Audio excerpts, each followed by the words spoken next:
Ang kakayahan ni Padre Pio na magbasa ng puso ay isang kahangahangang regalo na nagbibigay daan sa kanya upang mabatid ang pinakamalalim na aspeto ng kalikasan ng tao, lalo na sa konteksto ng pangungumpisal.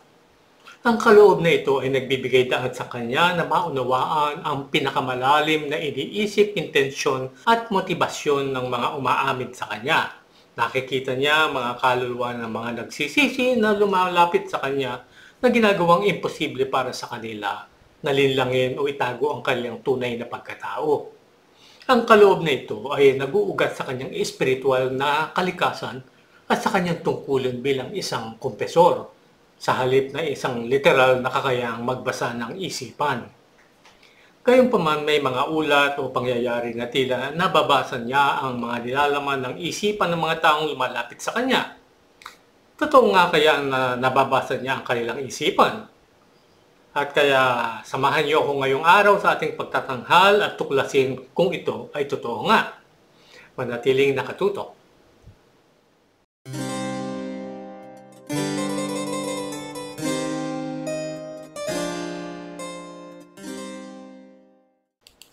Narito ang ating unang istorya.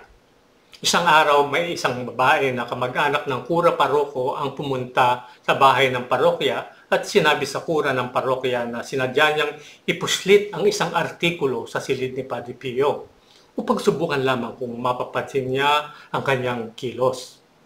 Nang marinig ito, sinabi sa kanya ni Padre Pio na kung makapapasok siya sa kanyang silid, ay mauunawaan niya kung gaano kaingat na binabantayan ng kanyang anghel na tagapag-alaga o tagatanod ang kanyang mga gamit. Ang babae ay nagkaroon ng takot sa pagkarinig ng mga salitang ito at nilubayan ang tinatangka niyang pakana.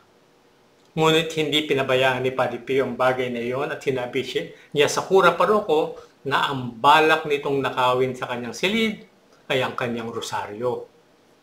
Nagulat ang babae sa narinig at nagkaroon siya ng matinding takot sa kanya. Nakiusap siya kay Padre Pio na patawarin siya sa kanyang maling binabalak. At sa pangalawa nating istorya ay tungkol sa mga liham kay Padre Pio. Ang mga liham na ipinadala kay Padre Pio mula sa buong mundo ay naiipon at tinambak araw-araw sa kanyang lamesa o sa isang sulid. Dahil may paghihigpit sa pagsagot sa mga liham, ang mga pinagkatiwalaan sa gawain ng pag-aayos ng kanyang pang-araw-araw na sulat ay ipinakikita lamang sa kanya ang mahalagang liham. Binigyan niya ng kaukulang pansin ang mga liham na humiling sa kanya na ipagdasal ang mga taong may sakit at nanalangin sa Diyos para sa gayong mga tao. Bagaman nanalangin siya para sa mga individual, palagi niyang ipinagdarasal ang buong sangkatauhan. Kung ang alinman sa mga liham ay nagtawag ng kanyang pansin sa ilang partikular na problema, inialay niya ang isang banal na misa para dito. Naaalala niya ang lahat sa paligid niya sa gabi-gabi niyang mga panalangin. Inialay niya ang dumena sa sagradong puso ni Hesukristo para sa kanila. Ang mga liham na ipinadala sa kanya ay karaniwang nasa wikang Ingles, Pranses, Aleman, Italiano, Hungaro o Hungarian, Latin, Espanyol at Portuges. Ang kalihim ni Padre Pio ay bihasa sa lahat ng mga wikang ito. Isinali niya ang mga liham at ipinarating ang diwa nito kay Padre Pio. Pinagaling din ni Padre Pio ang mga may sakit. Napagsisi ang mga makasalanan at itinuro sa mga hindi mananampalataya ang paniniwala sa Diyos. Siya ay may kapangyarihang kilatisin ang isipan ng iba at inilagay ang sarili sa ilang mga lugar ng magkasabay, ang tinatawag na bilokasyon, at sumailalim sa pagbabagong anyo kung minsan. Nagkaroon din siya ng kapangyarihang maunawaan ang mga nilalaman ng mga liham nang hindi binabasa ang mga ito at nagawang maidikta ang mga tugon sa kanila. Nagkaroon din siya ng kapangyarihang ulaan ang kamatayan ng iba. Minsan ang kanyang mga panalangin para sa ilang mga tao hindi nasasagot. Nang tanungin siya tungkol dito, sinabi niya na pinili lamang ng Diyos ang mga karapat-dapat na iilan para sa kanyang mga pagpapala at hinikayat niya siyang manalangin para sa mga ganoong tao lamang. So hindi lahat natutugunan. Ginawa ng Diyos na makalimutan niya ang mga panalangin patungkol sa mga hindi niya piniling pagpalain. Ang sumusunod na istorya ay tungkol sa isang manggagamot na dumating sa simbahan isang araw at lumakad siya papunta sa sakristiya at bumalik agad nang hindi nakipag-usap kay Padre Pio na naroroon doon sa loob. Kaya tinanong ni Padre Pio ang mga nasa paligid niya, nasaan ang doktor? Nakaalis na po siya, sagot nila. Babalik siya kung gaano kabilis siyang umulis mula dito, sabi ni Padre Pio sa kanila. At gaya ng sinabi niya, bumalik ka agad doon ang manggagamot. Tumingin sa kanya si Padre Pio at sinabi, nabigo ka sa iyong tungkulin. Dinadala mo sa iyong ulo ang paghatol laban sa iyo. Mangyaring kunin ang liham na iyon mula sa iyong bulsa at basahin ito. Maunawaan mo ang katotohanan. Ang liham na binanggit ni Padre Pio ay ang sinulat niya mismo na may layuning baguhin ng manggagamot. Sa makatuwid sa puntong ito, hindi pa binabasa ng manggagamot ito. Nang mabasa ng huli ang liham, naunawaan niya kung ano siya at naging mapagkumbaba siya sa pag-unawa kung gaano siya kaliit. Lumuhod siya sa harap ng pari at humingi ng tawad. Walang sino man ang pinapayagang humalik sa mga guwantes ni Padre Pio noong mga panahong iyon dahil nagkaroon ng pangamba sa impeksyon ng mikrobyo. Dalawang magkapatid na babae na naging masigasig na tagahanga ni Padre Pio ay dumating upang makita siya isang araw pagkatapos makakuha ng pahintulot sa kanilang ama. Nagbigay sila ng katiyakan sa kanilang ama na hindi nila hahalikan ang mga kamay ni Padre Pio o ang kanyang mga guwantes. Ngunit nang humarap sila kay Padre Pio, pinangunahan sila ng kanilang pagmamahal, pagkagiliw, pagkasabik at paggalang sa pari na may stigmata. Narabik silang halikan ng kanyang mga palad. Hindi nagtagal ay naunawaan ni Padre Pio ang tumatakbo sa kanilang isipan. Hinayaan niya silang halikan ng kamay niya. Ngunit habang hinahalikan nila ang kanyang mga kamay, tinanong niya sila na may ngiti sa mga labi. Mga mahal kong iha, ano ang nangyari sa pangako ninyo sa inyong ama? Pagkatapos ay dahan-dahan niyang ibinawi ang kanyang kamay. Nang marinig ang kanyang tanong, napatahimik ang dalawang babae at nagpaalam na lang sa kanya.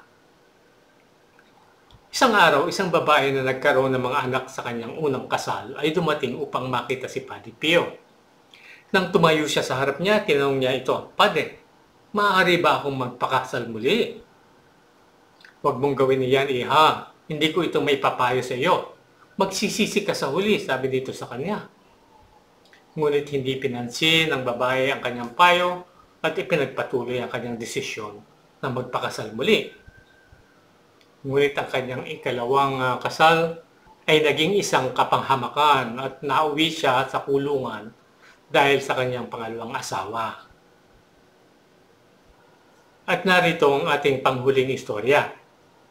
Ang isa pang babae na taga Bologna ay dumating upang makita siya isang araw. Siya ay ina ng 5 anak. Hiniling niya sa kanya na kunin niya siya bilang kanyang inaanak. Tinanggap ni Padre Pio ang kanyang kahilingan.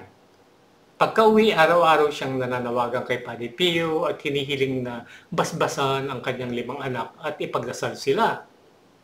Muli siyang lumapit sa kanya pagkatapos ng 5 taon at nagumpisal sa kanya. Ginawa niya ang dati at parehong kahilingan sa oras na iyon. Mahal na anak, ilang beses mo bang hihilingin sa akin ito? Tanong ni Padre Pio sa kanya. Ngayon ko lang po ginawa ang kahilingan ito sa unang pagkakataon, sabi niya. Hindi, mahal kong anak. Hinihiling mo sa akin na gawin ito sa nakalipas na 5 taon, sagot niya. Nagulat ang babae sa narinig. Ibig sabihin, ay naririnig ni Padre Pio ang kanyang mga panalangin sa bawat araw. Ang kakayahang makita ang puso ng mga tao ay hindi katulad ng pagbabasa ng isip o pagkakaroon ng matalas na intuisyon. Kaya ng ipinalawanag ni Padre Pio, sabi niya, sa pamamagitan ni Jesus, nakikita at narinig ko ang lahat. Nakikita ko ang iyong kaluluwa tulad ng pagtingin mo sa iyong sarili sa salamin. Ito ang nagpapaliwanag kung bakit si Padre Pio, habang nakikinig ng mga pagkukumpisal, ay minsan ay itinatanggi ang kapatawaran mula sa mga kasalanan o biglang ilalayo ang kanyang sarili sa mga nagsisinungaling o naroon lamang dahil sa pag-uusisa. Sa madaling salita, ang kanyang kakayahan ay base sa pagkilatis at pakikiramdam sa sitwasyon ng kanyang mga nakakasalamuha, lalo na sa loob ng kumpisalan.